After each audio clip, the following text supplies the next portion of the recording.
The great chamber of the Pinnacle of Unity was filled with representatives from 12 different species. They sat in a circle, each delegation on platforms that floated above a floor made of pure crystal. Light from a nearby star poured through the transparent walls, making the whole room glow like gold. This was the heart of galactic civilization. This was where decisions were made that shaped the lives of trillions. High Arbiter Velo stood at the center. He was tall and thin, with skin like polished silver and eyes that had seen 600 cycles of galactic politics. His voice was soft, but it carried to every corner of the chamber without any need for technology. When Velo spoke, everyone listened. "We must address the human problem," he said. The chamber went quiet. Even the Korvathi delegation, known for their constant whispers and side conversations, fell silent. The word human had become something strange in council space. It was spoken with confusion, with frustration, and more recently, with fear. Councillor Thrain leaned forward in his seat. He was a Korvathi, with 4 arms and a face covered in short brown fur. His species had been part of the council for 300 cycles. They understood how things worked. New species either joined the council on council terms, or they were dealt with. "The humans have been expanding too fast," Thrain said. "They have colonized 17 systems in 12 years. They refuse to pay tribute. They do not send representatives to our assemblies. They act as if we do not exist." Speaker Oryx, a Sindari diplomat with smooth blue skin and a calm voice, raised one hand. "Perhaps they simply do not understand our customs. They are young. We should send teachers." General Morath laughed. It was not a pleasant sound. Morath was from a warrior species called the Vendok. He was built like a mountain, with thick gray skin and small red eyes that missed nothing. "Teachers," he repeated. "You want to send teachers to a species that built weapons, capable of destroying moons within 5 years of discovering space travel. These are not confused children, Speaker. These are predators." Velos raised his hand for silence. "I have studied the humans," he said. "I have watched their broadcasts. I have read their history. General Morath is correct about one thing. They are not like other species we have encountered." "Then what do you suggest?" Thrain asked. "We give them a choice," Velo said. "The same choice we have given to every species for 600 cycles. They can join the council. They can accept our governance, our protection, and our wisdom.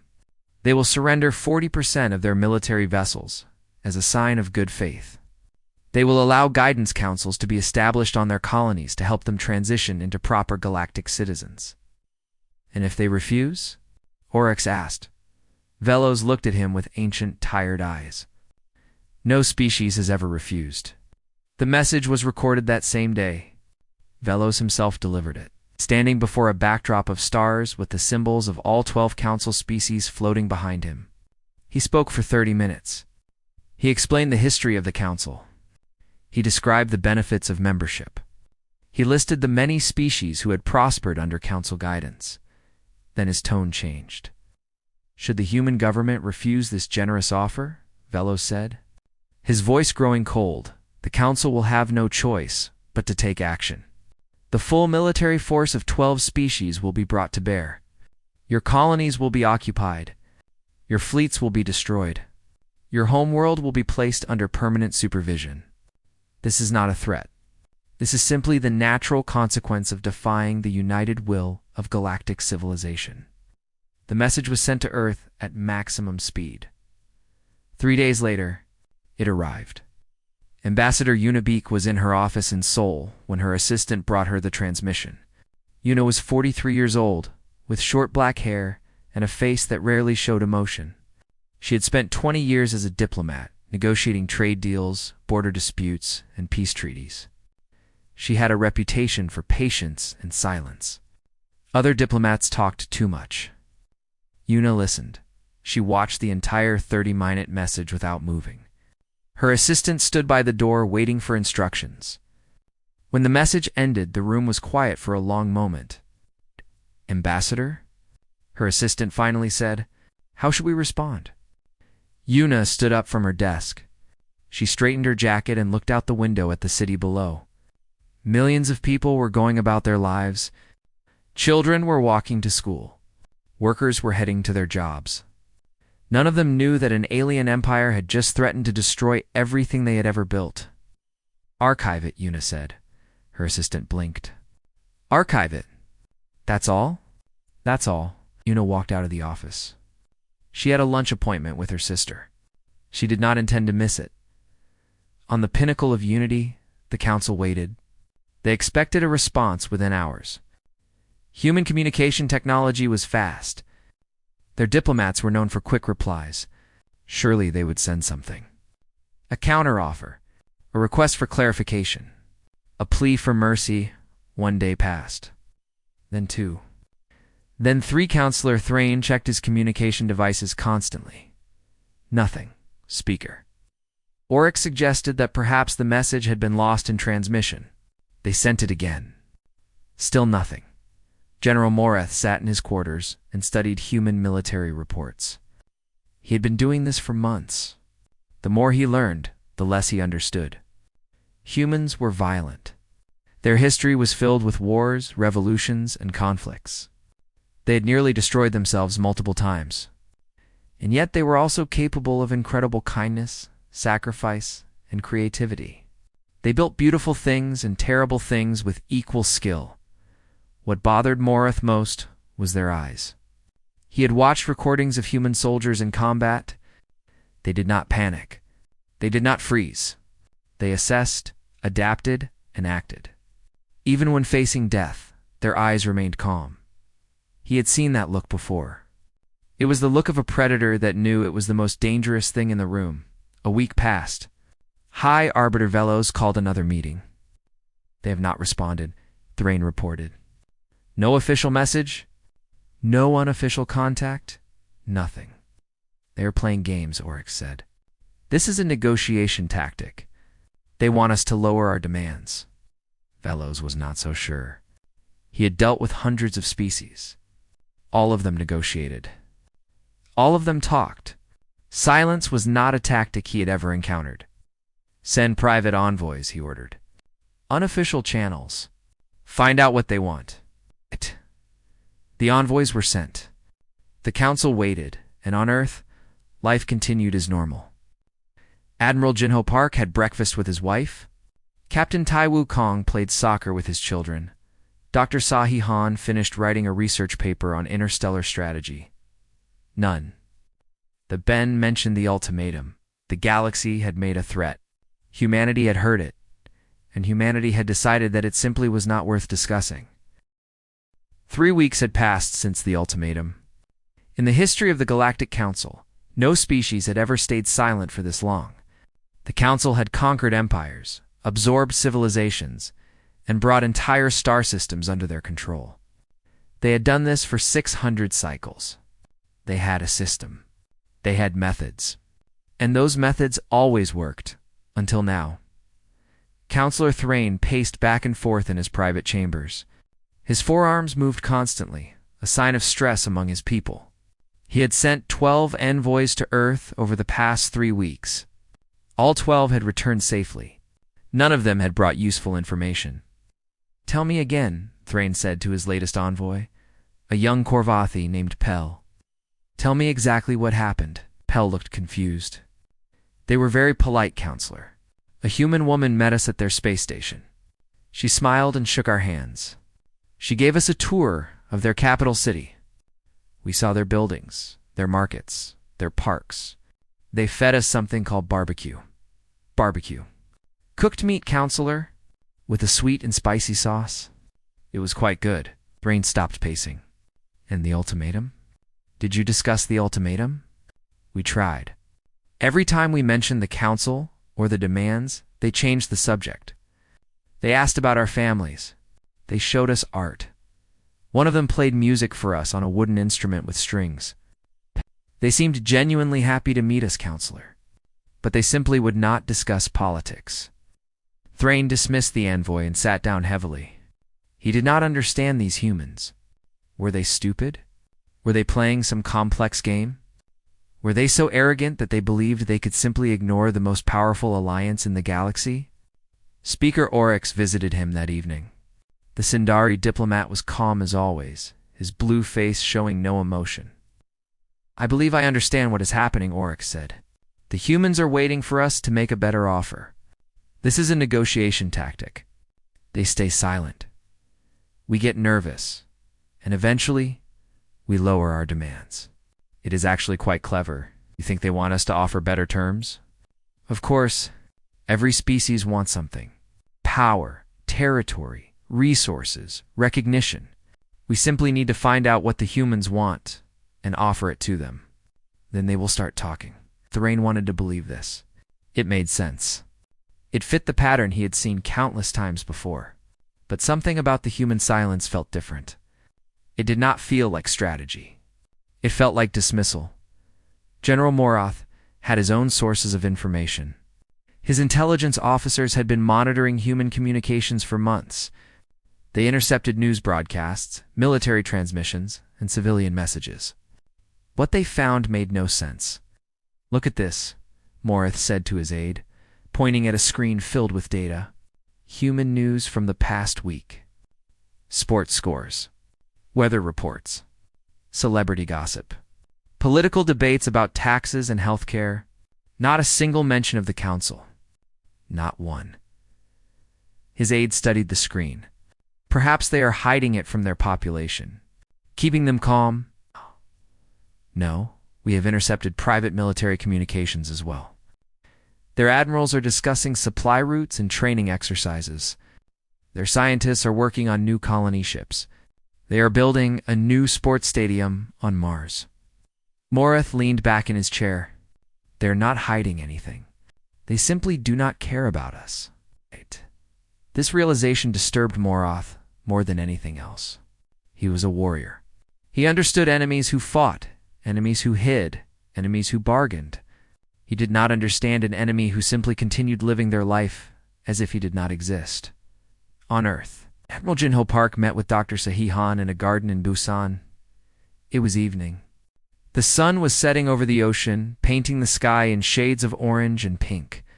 They sat on a bench near a small pond filled with fish, so he was the chief strategist of the Earth Defense Council.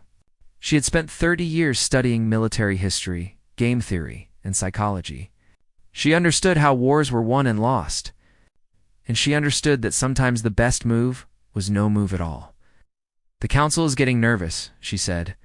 "Our intelligence reports show increased communication between their members. They do not know what to do." Jinho nodded slowly. He was 60 years old, with gray hair and deep lines on his face. He had served in the military for 4 decades. He had fought in 3 wars and negotiated the end of 2 others. He knew when to speak and when to stay silent. "Should we respond?" Sahi asked. "Some on the council think we should open a dialogue. Show that we are reasonable." Ginho watched a fish jump in the pond. "Tell me, Sahi, what did the council offer us? Governance? Taxation? Military supervision? And what did they threaten if we refused? Destruction of our fleets. Occupation of our colonies. Permanent control of Earth." Jinho turned to look at her. His eyes were calm, like still water. They did not come to negotiate. They came to threaten. "There is nothing to discuss, but surely some dialogue would be better than silence. Would it?" Ginho shook his head. "When someone threatens your children, you do not ask them to please be nicer about it. You do not bargain for better treatment. You either fight or you ignore them. We are not ready to fight, so we ignore them." So he was quiet for a moment. "And if they attack, then we will fight. And we will win or we will die. But we will not beg. We will not negotiate from a position of fear. That is not who we are." Lieutenant Minho Choi was 28 years old, the youngest officer in the intelligence division. His job was to intercept and analyze alien communications. He was very good at it. That night, he intercepted a transmission between Counselor Thrain and High Arbiter Velos. The word unprecedented appeared 47 times. Thrain was nearly panicking. He did not understand why the humans were silent. He suggested that perhaps they were planning something terrible. Velos was calmer.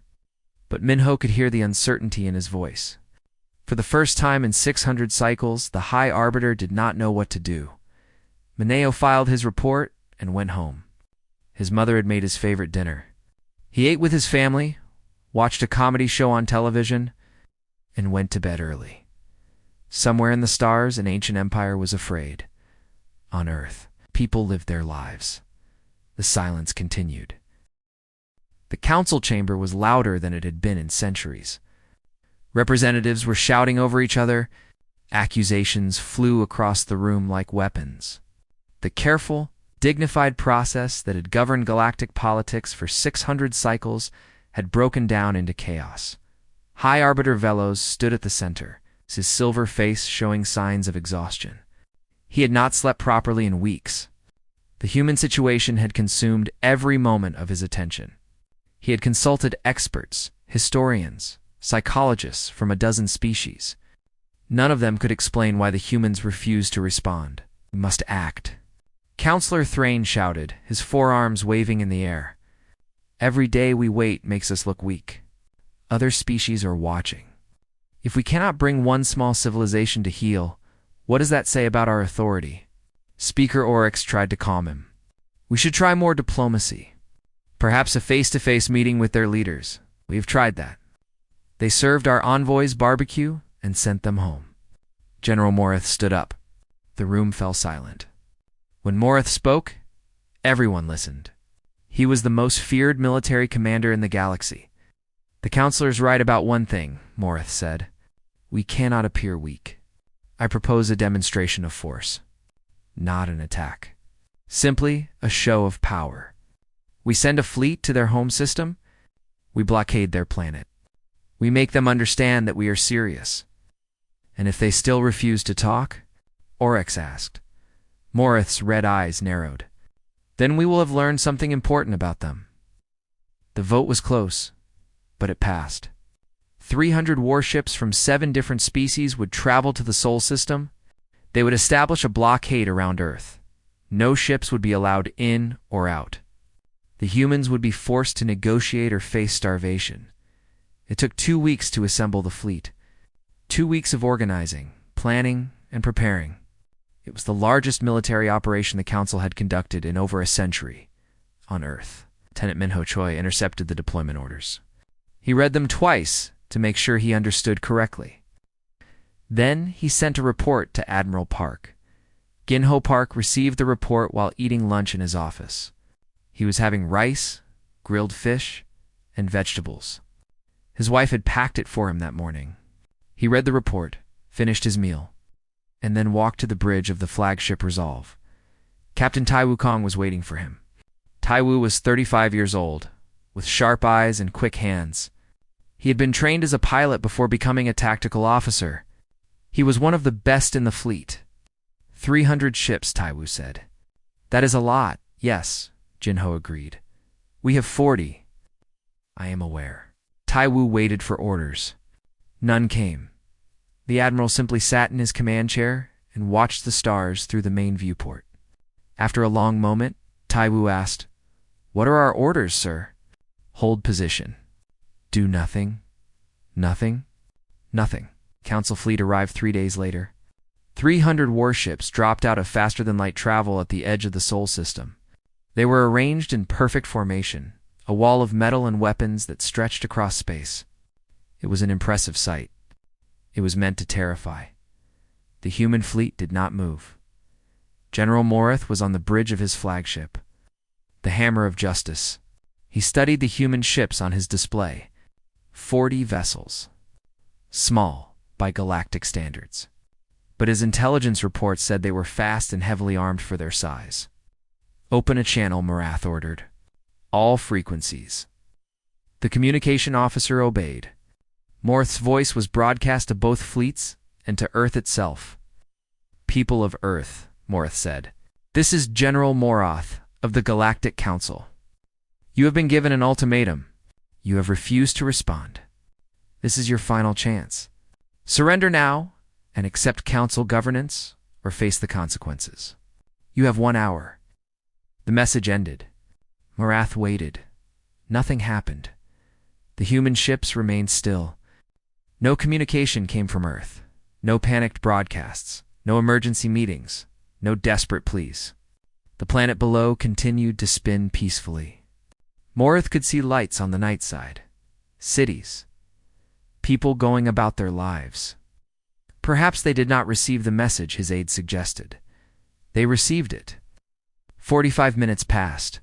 Counselor Thrain sent a frantic message from the pinnacle of unity, demanding to know why nothing was happening. Marath ignored him. With 10 minutes remaining, something finally changed. One of the human ships moved forward. It was the flagship, the Resolve. It came slowly, not rushing, just drifting toward the Council fleet like it had all the time in the world. Oh. Incoming transmission, the communication officer said. On screen. Admiral Jinho Park appeared on the display. He was sitting in his command chair, looking completely relaxed. Behind him, Morith could see his bridge crew working calmly at their stations. There was no fear in any of their faces. General Marath, Ginho said, "Thank you for coming all this way. It must have been a long journey." Morith did not know how to respond. This was not how conquered species were supposed to act. "You have 5 minutes to surrender," Morith finally said. "I appreciate the offer," Jinho replied, "but I think you may have made a mistake. You came here to frighten us. That was your first error. You threatened our homes, our families, our children. That was your second error. You were outnumbered 7-1. You cannot win." Perhaps not. But that is not really the point, is it? Jinho leaned forward slightly. "You came expecting us to be afraid. You expected us to beg. That is what every other species has done. Yes. That is what you are used to." He smiled. It was a small, calm smile that made Morith's blood run cold. "We are not afraid of you, General. We are not afraid of your council. We are not afraid of dying. You can destroy our ships. You can bomb our cities. You can kill every last one of us. And we will fight you the entire time. We will never surrender. We will never bow. We will never kneel." The transmission paused. Then Jinho spoke for final words. "You may go home." The channel closed. The human fleet remained still. No weapons charged. No shields raised. They were simply waiting. Morith looked at the display for a long time.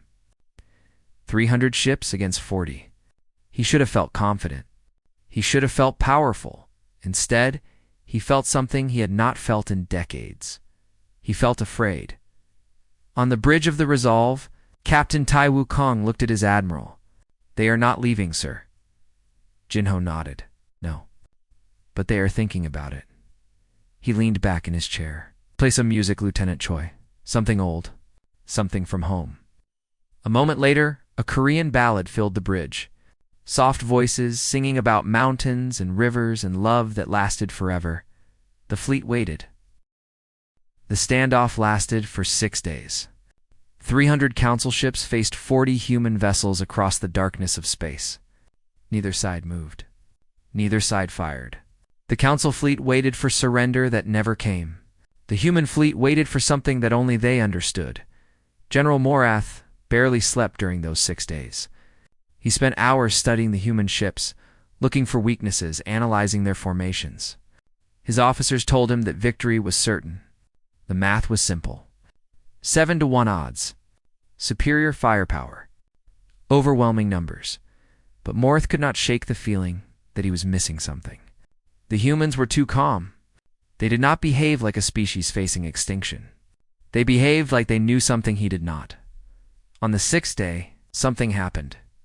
A young Korvathi captain named Burrell was commanding a patrol vessel on the edge of the blockade. He was nervous and eager to prove himself. When a human cargo ship tried to leave Earth's orbit, Burrell saw an opportunity. "Warning shot," he ordered. Across their bow, his weapons officer hesitated.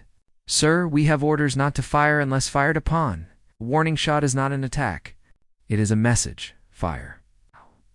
The shot was carefully aimed. It passed close to the human cargo ship without hitting it. Just a bolt of energy streaking through space. It's meant to frighten and intimidate. What happened next changed galactic history, Admiral.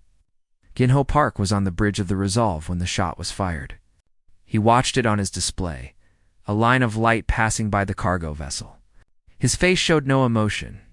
His hands did not move. "All ships," he said quietly. "Execute Pattern 7. Captain Tai Wukong entered the command into his console. The order went out to the entire human fleet. 40 ships moved at once. General Morath watched it happen. One moment, the human vessels were still.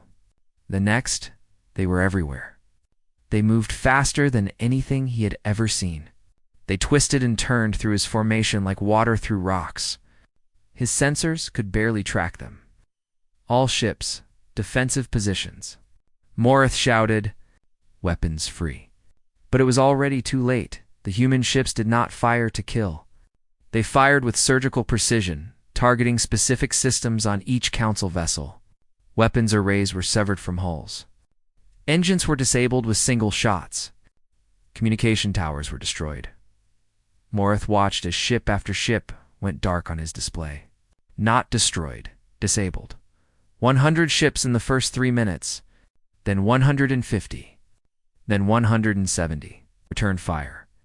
Morath screamed. Someone returned fire. His ships tried. They fired everything they had. Missiles, energy beams, kinetic weapons. None of it mattered. The human vessels were too fast, too agile. They dodged attacks that should have been impossible to avoid. They slipped through gaps in the council formation that Morath had not even known existed. In 11 minutes, it was over. 147 council warships drifted helplessly in space. Their weapons were gone. Their engines were dead. Their crews were alive, but stranded. The remaining ships, including Morath's flagship, had not been touched. 0 casualties. Not a single death on either side. Admiral Park opened a communication channel. This time, it was not his face that appeared on the council screens. It was Ambassador Unibeak. She stood in a simple room, wearing a plain gray suit.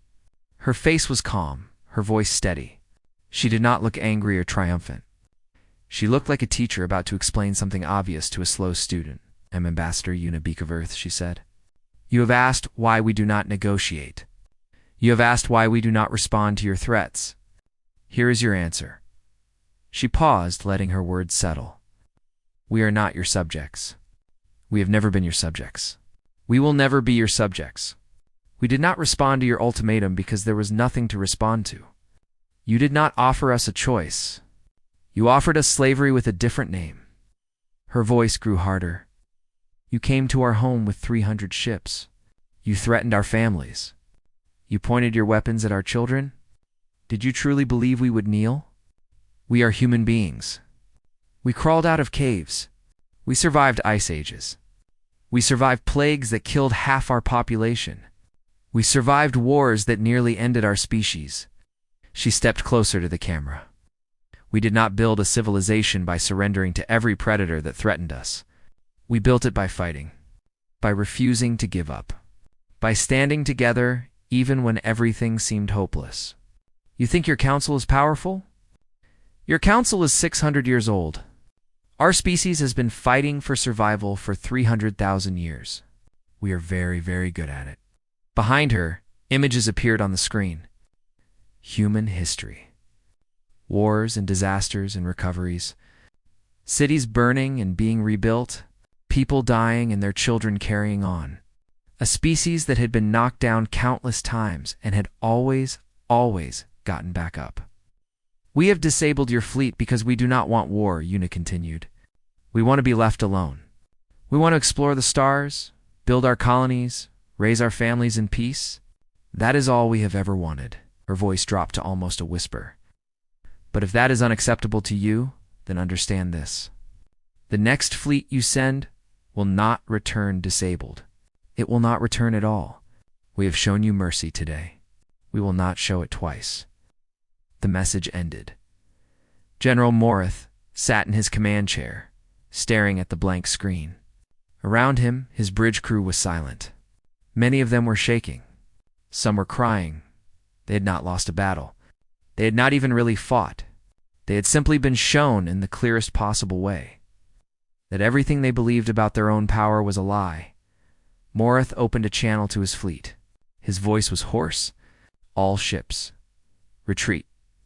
Fall back to council space, sir, his aide asked. What about the disabled vessels? Send rescue ships later. Right now, we leave. All of us. Now. The council fleet turned and ran.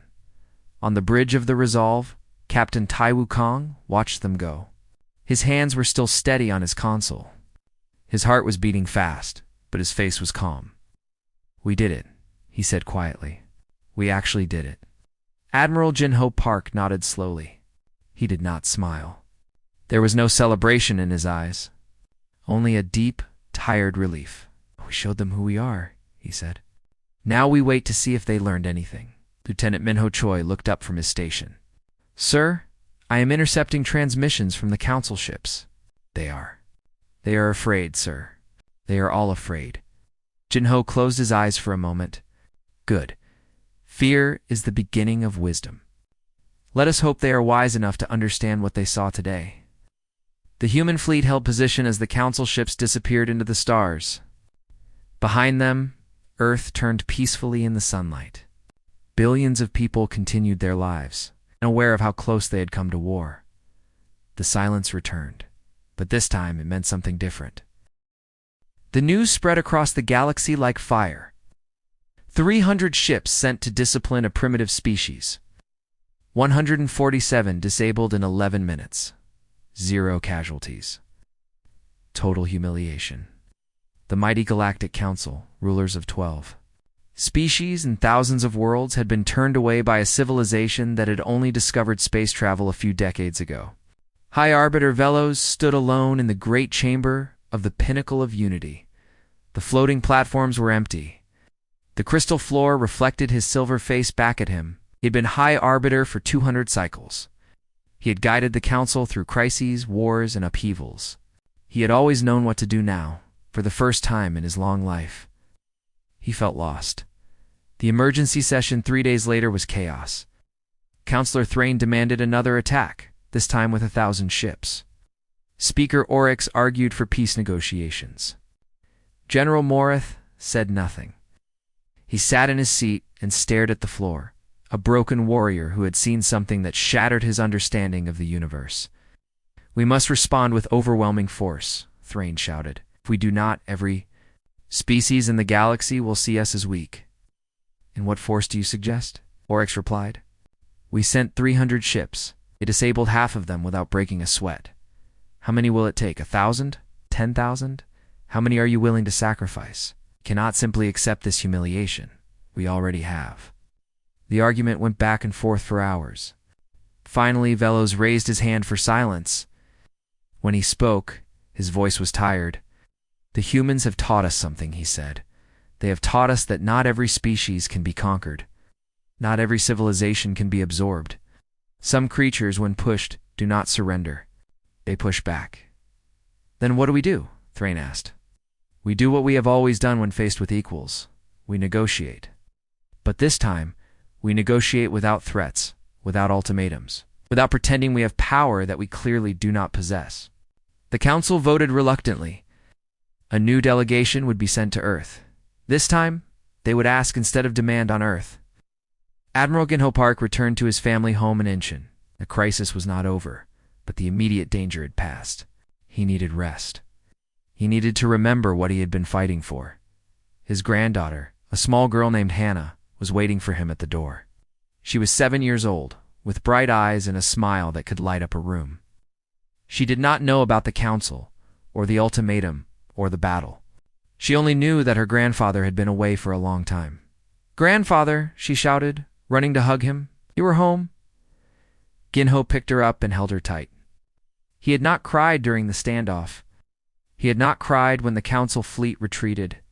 But now, holding his granddaughter in his arms, he felt tears forming in his eyes. Yes, little one, he said, I am home. They spent the afternoon planting a tree in the garden, a small cherry tree, the kind that would bloom pink flowers every spring. Hannah dug the hole with a tiny shovel. Ginho placed the tree carefully in the earth and covered its roots with soil. Why are we planting a tree? Hannah asked. Jinho smiled. Because trees remind us of important things. They grow slowly. They are patient.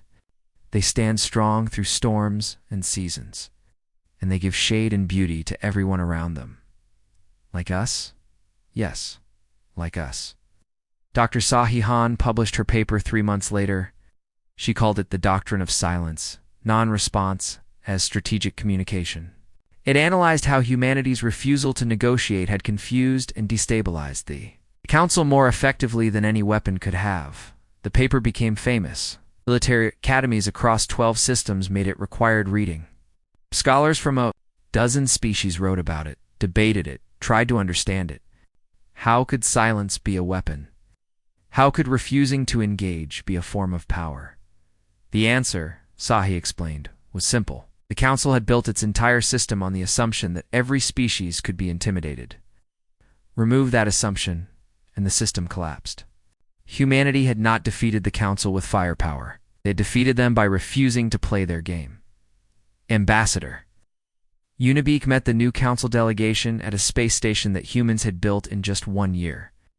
It was a symbol, a reminder, of how fast humanity could create when they put their minds to something. 5 species had sent representatives, not the aggressive ones, not the warriors. These were the thoughtful ones, the species who had been uncomfortable with the Council's methods, but had never had the courage to speak up. We want to form a new alliance, the lead diplomat said. One based on mutual respect, equal partnership. No tributes, no guidance councils, no threats. Yuna listened carefully. Why now? Why not years ago, before all of this happened? The diplomat hesitated because we were afraid. Afraid of the Council. Afraid of what would happen if we challenged them. You showed us that it was possible to stand up. You showed us that we did not have to kneel. Yuna nodded slowly. What do you want from us? Only what you have always wanted. Trade. Cooperation. Friendship. We are not asking you to join our alliance. We are asking to join yours. For the first time in months, Yuna smiled. Lieutenant Minho Choi intercepted a transmission 6 months later. It was not military intelligence or diplomatic communication. It was something far more interesting, a recording from a council world, a teacher standing before a classroom of young aliens. They were learning about humanity for the first time. When you meet a human, the teacher said, do not threaten them. Do not try to intimidate them. Do not assume you are stronger or smarter or more advanced. Simply ask them what they need. And then listen. Really listen. A young student raised their hand. But what if they are dangerous? The teacher smiled sadly. They are dangerous. They are the most dangerous species we have ever encountered.